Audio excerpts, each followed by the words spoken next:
نرجع لفيلم لا تبكي يا حبيب العمر. يعني هذا الفيلم واللي قريت عنه فعلا ان لما تعرض هذا الفيلم زوجتك الفنانه بوسي انهارت، والفنانه نادية لطفي نقلت الى المستشفى. يعني لحد يعني للدرجه دي يعني. بين قوسين برضو الاستاذ فريد شوقي قال لناهد بنته ودي السيناريو لنور. قالت له مش هيوافق الدور صغير. قال لها انا حافظه هيوافق عشان مشهد.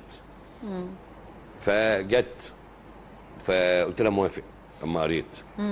فقالت لي بابا قال لي انك هتوافق عشان مشهد. قلت لها اه المشهد الفلاني. طيب نتفق على الاجر. طلبت اجر. قالت لي ارد عليك بكره. راحت لابوها قالت له لا طالب غالي. فرجعت قال لها ادفعي له اللي هو عايزه.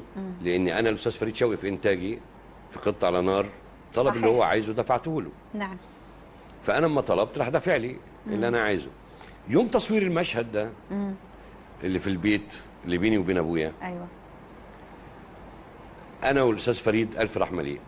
خلص المشهد احنا الاثنين ما فيناش اعصاب ومتلجين متلجين بجد. يعني اندماج في الدور يعني. يعني اما بتندمجي قوي هو ده خطر على فكره. اندماج زياده عن اللزوم خطر يعني. ومش صحيح. لازم يبقى في جزء من الوعي لازم، والا ما يبقاش فن، يبقى غيبوبه بقى. فاستاذ فريد خلصنا المشهد، هو مشهد واحد. فناهد هي المنتجه المنفذه قالت يلا بقى حلو برافو يلا نكمل.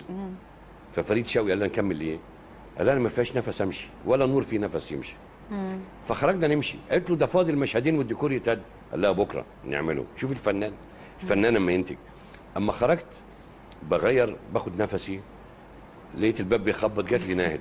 قلت لها ايه يا ناهد؟ قالت لي انا اسفه. ايه اسفه على ايه؟ قالت لي اسفه لان انت تستحق اجر اكتر من اللي انت طلبته. انا حسيت انك اتشطرت علينا في اجرك. بس المشهد اللي انت عملته النهارده يحتاج قد الاجر اللي خدته 3 مرات.